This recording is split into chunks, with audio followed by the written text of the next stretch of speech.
Seguimos en esta ronda de comunicaciones, de diálogos respecto de las pedagogías, de lo que se nos viene en educación de jóvenes y adultos y tratar de pensar entre todos a qué prestarle atención, en qué estar más atentos y rediseñar, porque tenemos que rediseñar nuestras prácticas pensando cuidadosamente cómo está el contexto hoy de sobre todo la población de jóvenes y adultos, que es una población que congrega, nuclea mayoritariamente los sectores más vulnerados de esta sociedad. Sí. En ese sentido estamos en comunicación con Alicia Villa. Ella es investigadora del SIC, investigadora y docente de la Universidad Nacional de La Plata y tiene la amabilidad, y para nosotros es un gusto, un orgullo, un honor poder tenerla en el programa. ¿Cómo va, Alicia? Buen día.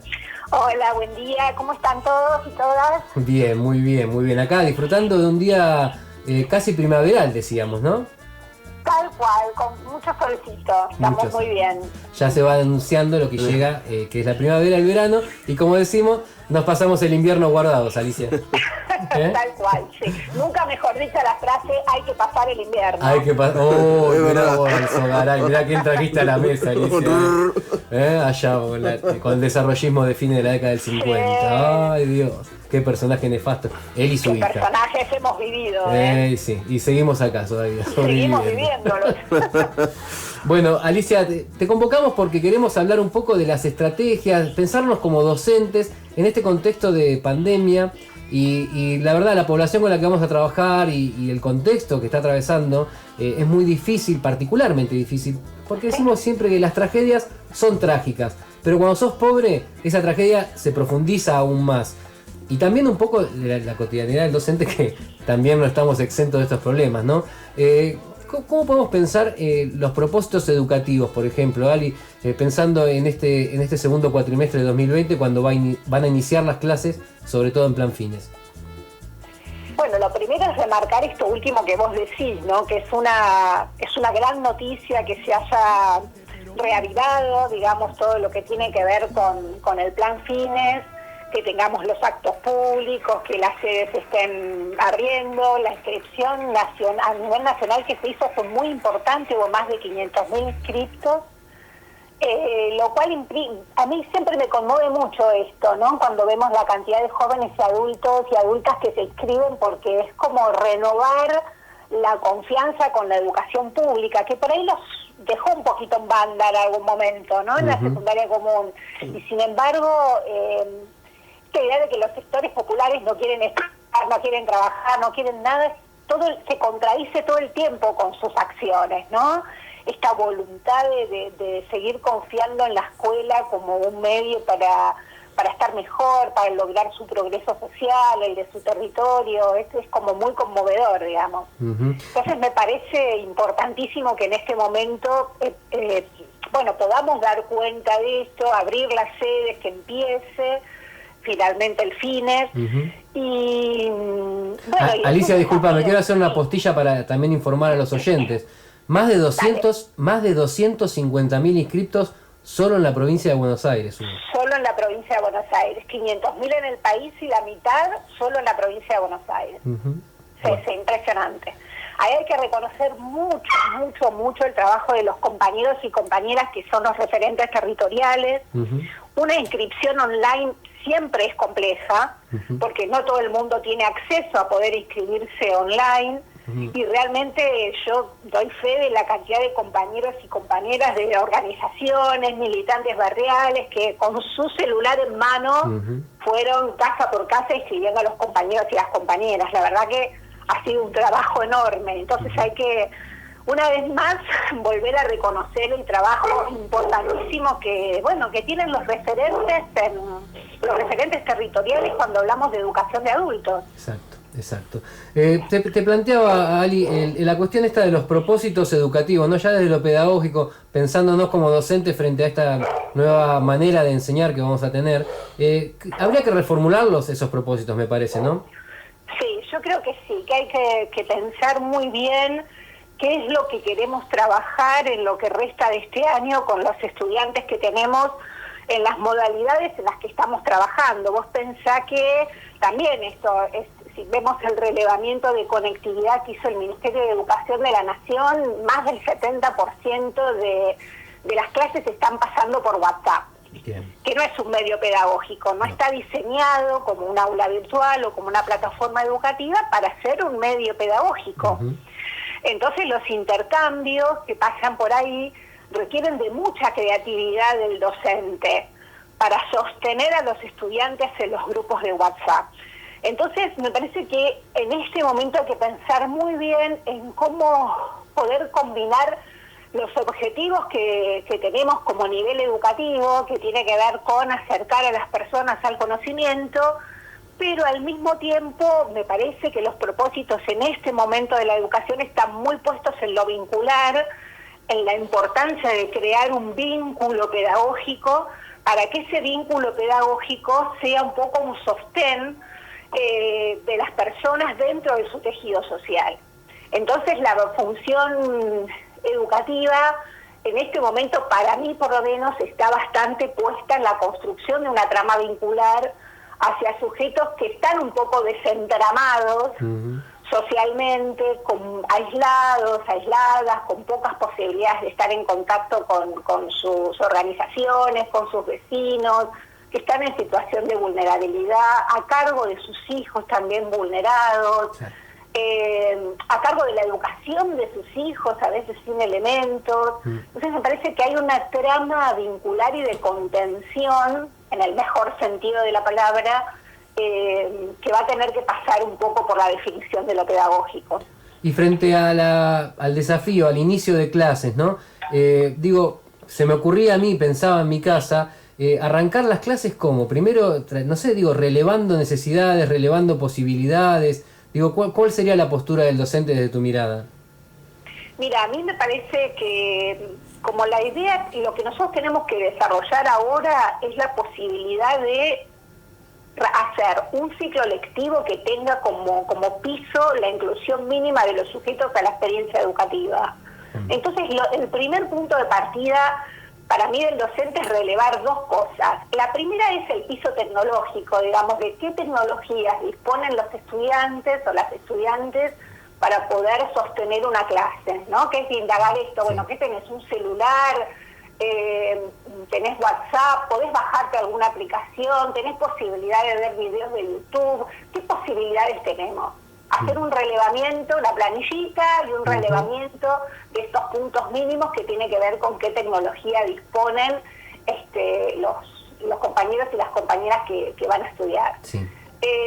Y lo segundo, que yo creo que eso es muy importante también hacerlo, es indagar un poco cuáles son las características del aislamiento que tienen estos compañeros. Bien. En qué situación están, cómo está conformada su familia, si disponen de un espacio para estudiar, de un tiempo para estudiar, si por lo contrario están todo el tiempo intensificado su tiempo por las tareas del cuidado, las tareas del trabajo que tengan en la casa. Digamos, son dos cuestiones que en este momento tenemos que conocer muy bien de nuestros estudiantes. Bien. Llegar a un diagnóstico, ¿no? Lo que habitualmente uno hace en el aula, cuando arranca pero bueno, en este momento estamos tratando de dar claves para ver en esta situación, en este contexto, cómo llegar a ese diagnóstico que no sé si se facilita, pero estamos más habituados a hacer en el contexto del aula, ¿no? Exactamente. Yo cuando empiezo mis clases en la facultad o en cualquier lado, siempre digo, bueno, ¿quiénes son y qué saben? ¿No? Bien. Mis estudiantes, ¿quiénes son y qué cosas saben? Porque el tema de lo que saben, de sus saberes previos, siempre sabemos que cuando trabajamos con adultos es fundamental, ¿no? El reconocimiento de esos saberes. Ahora hay que agregarle qué tecnología tienen y cómo están, ¿no? Bien. Entonces, bueno, ¿quiénes son? ¿Qué saben? ¿Qué tecnología disponen? Y cómo están en este momento objetivo, digamos, ¿no? Existencialmente, cómo están y materialmente, cómo están atravesando este momento. Y frente a, por ejemplo, cuestiones porque uno se imagina también, ya el hecho de volver a la escolaridad, hay compañeros y compañeras que después de 10, 15, 20 años vuelven a la escuela. Y ya eso genera una dificultad inicial que en el aula, bueno, uno la va llevando. Ahora, yo me imagino esa frustración que muchas veces se produce en los compañeros estudiantes cuando no logran desentramar alguna tarea que se propone.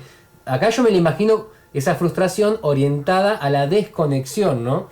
También estar atento a eso y cómo detectarlo, cómo ir viendo, no tomarlo como una cuestión de que decías bien vos, de que no quiere estudiar, sino que va a haber seguramente ahí un grado de frustración grande, Alicia. Sí, lo que pasa es que lo que nosotros no tenemos que olvidar es que a ver, el riesgo que se corre con todas estas tecnologías, con todo esto que ha pasado durante el año en educación, es la fragmentación de lo institucional. Queda cada docente solo suelto con su grupo. Es verdad. Entonces, eso tenemos que tener mucho cuidado. Si yo trabajo en la sede de...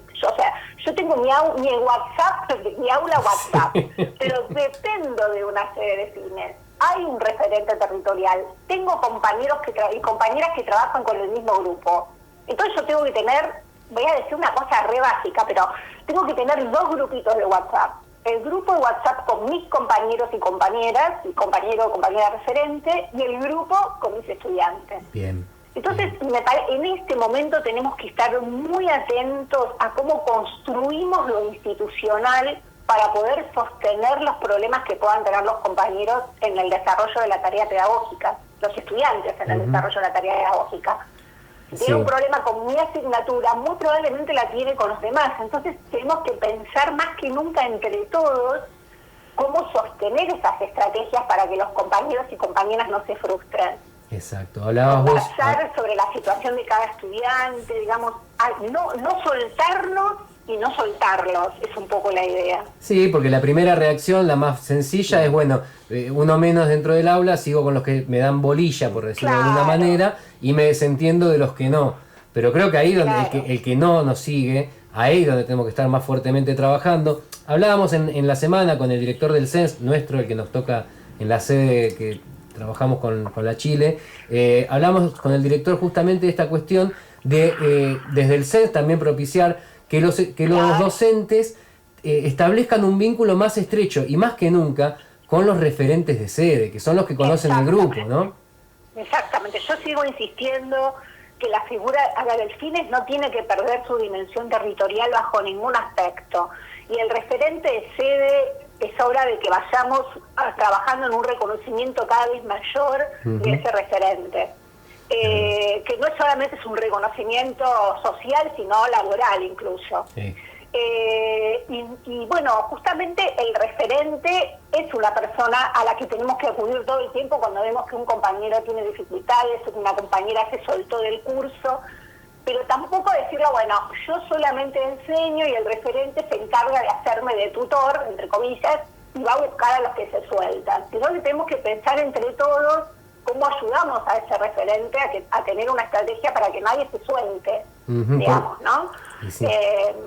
Eso es fundamental en este momento. Porque además de que los estudiantes están atravesados por esta realidad, por este contexto, los docentes y los referentes también lo estamos. Exactamente, sí. Por eso es una de las cosas que a mí me preocupan mucho, porque también inclusive es mi propia experiencia como docente en el aula universitaria, ¿no? Y es esta idea de que nos quedamos solos con nuestras aulas virtuales. Hay algo de lo presencial que a veces es muy efímero. Te cruzás en el pasillo con el profesor, llegás a la sede y está el referente ordenando. Siempre tenés un segundo de contacto con alguien. Acá estás, si vos no generás los mecanismos de contacto, estás en soledad total con tu grupo. Es verdad. Entonces hay que trabajar mucho para esa soledad. Puede ser muy cómoda, porque vos decís, bueno, listo, hago lo que quiero, o realmente para los que creemos que la educación es una tarea colectiva y que la hacemos entre todos y que la formación de un sujeto la compartimos entre todos con ese mismo sujeto, es un momento muy, muy dramático también. Entonces, bueno, así como nosotros decimos, tenemos que fortalecer sobre el vínculo pedagógico, fortalecer los vínculos es lo que va a permitir que nuestros estudiantes no se suelten, fortalecer los vínculos entre nosotros también hace que no nos soltemos y nos mandemos solos como docentes, ¿no? Sí, eso para mí es muy importante en este momento. Exactamente, digo, no recostarse en la comodidad de trabajar con el que interactúas y el resto dejarlo ahí que quede boyando. Te llevo a otro tema que ya de por sí es conflictivo en la presencialidad, a distancia va a ser mucho más complejo, se me ocurre a mí, y es cómo deberíamos los docentes, cómo te imaginás vos que los docentes tendríamos que pensar la evaluación en este contexto, ¿no? Algo polémico, es polémico ya de por sí entre el cuerpo docente, en este contexto me parece aún más. Sí. Sí, es polémico. Primero tenemos que pensar en cómo generar mecanismos de evaluación que puedan por ahora prescindir de la acreditación y de la asignación de calificaciones. Bien. Porque tampoco sabemos exactamente cómo va a terminar de definirse esto. Uh-huh. Entonces me parece que nosotros tenemos que poder generar mecanismos de evaluación que nos permita saber qué es lo que están aprendiendo nuestros estudiantes y que al mismo tiempo los estudiantes puedan tener una conciencia, por decirlo así, de lo que están aprendiendo en este momento. A mí me parece una cuestión que yo siempre planteo. La otra vez hace poco me preguntaban, ¿cómo organizarías la clase? Sí. Yo, bueno, a ver, le digo, los docentes tenemos un conocimiento muy profundo de nuestras asignaturas. Poder escribir un pequeño material, una pequeña ficha de especie de ficha de cátedra que tenga 2 hojitas, 3 hojitas y que reúna información para que le enviemos a nuestro estudiante. Bien. Es alguna tarea que para mí es un esfuerzo que tenemos que hacer. Es esa misma clase que preparamos para dictarla, escribirla en un pequeño documentito. Bien. Y pensar claramente en esa escritura cuáles son las evidencias de aprendizaje. ¿Cómo hago yo para darme cuenta que de tal tema y de tal clase aprendieron este y este punto? 3 cosas. Bien. Y esas evidencias de aprendizaje tienen que estar claras para nosotros y claras para los estudiantes. Y como siempre digo, trabajar con problemas generadores, con los propios problemas que la comunidad tiene en este momento, y pensar que nuestros contenidos son una manera de resolver problemas de lo cotidiano. O sea, me parece que hay que retomar mucho la experiencia, las situaciones, lo que están pasando y cómo poder trabajar con los contenidos de nuestra asignatura como si fuesen un soporte para pensar los problemas que en este momento estamos teniendo. Y con evidencias de aprendizaje claras, que por ahí no son demasiado ambiciosas. Por ahí uno puede decir, bueno, de tal tema, con que sepa estas 2 cosas es importante. Y que tengamos claro, tanto nosotros como el estudiante en su autoevaluación, que esas evidencias de aprendizaje son las que tiene que demostrar. Bien, bien. Bien, también hay una cuestión que tiene que ver con el trabajo docente que está planteado en la ley de teletrabajo, por más que explicaba acá la otra vuelta María Laura Torres que el nuestro no es teletrabajo, pero se puede relacionar en este sentido, de que el derecho a la desconexión, respetando y siempre teniendo claro ese derecho que tienen todos los docentes y tenemos todos los docentes, también se me ocurre cómo manejar la cuestión de la consulta, digamos, fuera de horario, ¿no? Estar atentos con el teléfono, nos conviene responder todo el tiempo en el momento que nos consultan, a costa de saber el desgaste que eso puede generar, organizar momentos del día o de la semana en el cual los chicos y chicas puedan volcar sus dudas. No sé, ¿cómo te lo imaginas esa parte? Mira, no, yo creo que hay que organizar momentos en el día para que los chicos tengan su clase y para que puedan resolver sus dudas. Hay que organizarse un poco de esa manera. Porque por ahí yo estoy con todas mis aulas abiertas, ¿no? Uh-huh. Y el estudiante también está con un montón de aulas abiertas y entabla comunicación con un grupo de profesores. Entonces eso tiene que ser muy organizado. Mira, nosotros en este momento estamos haciendo una experiencia con la Escuela de Oficios en la Universidad de La Plata, sí, donde estuvimos trabajando todo el primer cuatrimestre con enseñanza de oficios a través de WhatsApp, que es una tarea dificilísima, uh-huh, porque el oficio tiene, la formación profesional de adultos y adultas tiene un componente netamente práctico, sí, y sin embargo logramos llevar adelante algunas propuestas desde la perspectiva más teórica de los oficios. Y lo que hicimos con nuestros estudiantes es partir de esa idea del viejo contrato didáctico. Bien. Donde pusimos pequeños puntos que dice, bueno, la clase del profesor, la clase de matemática es el día lunes a las 10 de la mañana. El profesor se va a esa hora, el profesor está en el WhatsApp disponible de 10 a 11 para explicar, para mandar un material, para explicar, para hacer ejercicios, para conversar. Vamos a ir por audio, el que quiere escribe mensajes, pero el profesor va a estar ahí de 10 a 12 disponible para mí. Ese día es la clase. Bien. Y después durante la semana yo tengo tiempo hasta tal día para mandarle consultas que el profesor las junta todas y las responde. Hasta la clase fue el lunes, bueno, hasta el viernes yo puedo mandar mensajitos de dudas. El profesor el viernes a la tarde va a responder.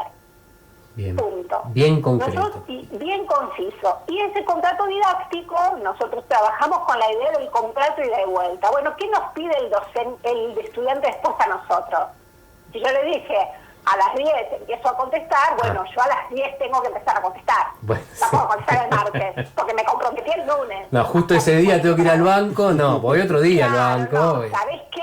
Hoy justo, mira, se me ocurrió hacer tiramisú. No voy a estar. No, Lo haces mañana. Claro, lo haces mañana, son contratos y de vuelta. Porque nos pasa que los estudiantes por ahí están... El domingo a las 2 de la tarde se pusieron a hacer la tarea. Bueno, no, espera el lunes, porque así como yo te dedico mi lunes, vos me dedicás tu lunes, digamos, ¿no? Pero sí, hay que ser muy claro con los tiempos, porque, bueno, porque son los acuerdos mínimos de convivencia que tenemos los seres humanos, digamos, ¿no? Alguien está estudiando y el otro está trabajando. Exacto. Entonces tenemos que reconocernos mutuamente en esas funciones. Y además es muy difícil en este contexto donde estamos, bueno, yo en mi caso, como muchos, todo el día aislados, todo el día en casa, a veces es difícil sistematizar tu trabajo, organizarte, te surgen cosas todo el tiempo para hacer en tu casa, que tienen que ver con los chicos, con la limpieza o con hacer la comida o con lo que sea, y cuesta mucho sistematizar. Entonces me parece muy buena esta propuesta concreta que estás planteando de establecer momentos del día, de la semana, ¿no? Claro. Exactamente. Y también trabajar la idea de la paciencia, ¿no? Si vos mandaste el profesor va a responder consultas tal día, no sé, el viernes, si vos la mandaste el miércoles, espera 2 días, no es que el profesor te clavó el visto, claro. Ya te va a responder. Cultivar la paciencia. Es importante esto del reconocimiento mutuo. Nosotros tenemos que reconocer, y los docentes de adultos tenemos muy trabajado el tema de reconocer el lugar donde están nuestros estudiantes. Entonces también tenemos que trabajar con ellos y ellas el reconocimiento de ellos de nuestro lugar y compartir esta idea. Miren, estamos todos en la misma situación en este momento. Sí, es verdad. Estamos todos aislados, estamos todos igual. La única diferencia es que yo tengo la ventaja de que soy un trabajador asalariada, y por ahí muchos de nuestros estudiantes no. Es cierto, por ahí yo estoy en una mejor situación. Pero la situación objetiva, humana, de aislamiento social, estamos todos. Es verdad. Entonces, bueno, ¿cómo compatibilizamos eso? Bien. Bueno, Alicia, la verdad, muy clara y concreta, además, para los compañeros ha sido sumamente provechoso, para quien te habla también. No quería dejar de preguntarte, antes de finalizar el contacto, también se le hice la pregunta a Mae Martínez hace un ratito, ¿qué te genera a vos la cuestión esta de la renuncia de Adriana Pueyrós a la Secretaría de Educación del Ministerio de Nación? Y bueno, creo que asume, no lo confirmé, Gabriela Dicker me parece que va en su lugar. Sí, sí. A ver, mira, en primer lugar a mí me puso muy triste. Fue un día en el que, si bien nosotros teníamos algún rumor de la situación de Adriana en el ministerio, fue difícil, ¿no? Porque uno siempre espera que los compañeros y compañeras que son los referentes que tenemos estén en esos lugares, digamos, ¿no? Yo estoy del lado Adriana de la vida, digamos, por decirlo de alguna manera, y Adriana Pueyrós es tal vez la pedagoga más importante que nosotros tenemos en este momento. Es la persona que no solamente ha trabajado sobre los ideales de la educación pública, sino que hay acciones muy concretas en su carácter, en su trabajo como legisladora en favor de la educación pública. Cuando fue directora general de escuelas, ella demostró cómo se podía ponerle fin a las corporaciones dentro del Ministerio de Educación. Encarna esos ideales que tienen que ver con la educación pública, totalmente pública, no mixta, pública, pero con negocios de sectores privados, ¿no? La perspectiva de Adriana es una educación pública y estatal, en defensa del monopolio del Estado en materia educativa.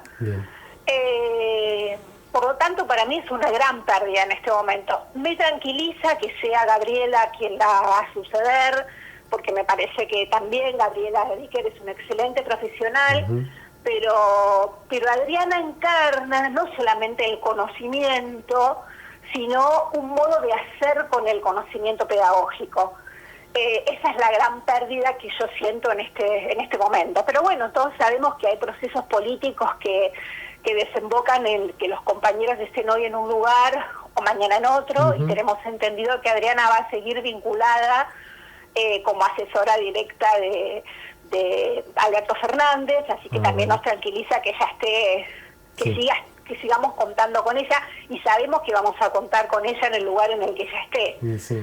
Pero bueno, es un símbolo de la educación pública y de la resistencia y la lucha a favor de la educación pública, Adriana. Y además, Alicia, teniendo tremendo cuadro político ideológico como es Adriana, que no esté ejerciendo funciones, que no esté gestionando en educación, es realmente una... A mí, te digo, ahora voy a dar mi opinión, no la di antes, esa es diametral, es totalmente proporcional. La alegría que sentí cuando supe que ella iba a ser la ministra la secretaria de Educación de la Nación, es proporcionalmente la tristeza que me agarró cuando me enteré antes de ayer, fue creo que casi en la misma medida. Pero bueno. Claro, sí, yo comparto con vos, para mí fue una sensación de tristeza, en esos días en que decís, ¿qué es lo que me pone triste? Lo que te pone triste es esa noticia. Sí.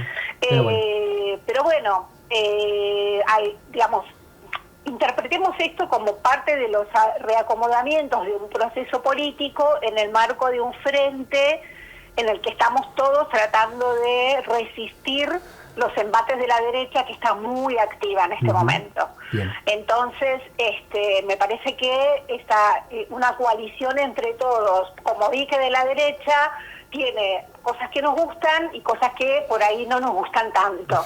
Pero sabemos que hay que sostener con todas las acciones que podamos este momento político, porque no hay otra opción. La otra opción es la peor derecha encarnada en la peor pulsión de muerte, como lo estamos viendo en todos estos días. Bien, bueno, Alicia, te agradezco mucho tu palabra, tu compromiso, no tener pelos en la lengua, animarte a brindar abiertamente tu opinión. Por eso también te convocamos, porque conocemos tu honestidad intelectual y política. Te agradecemos mucho. Muchas gracias.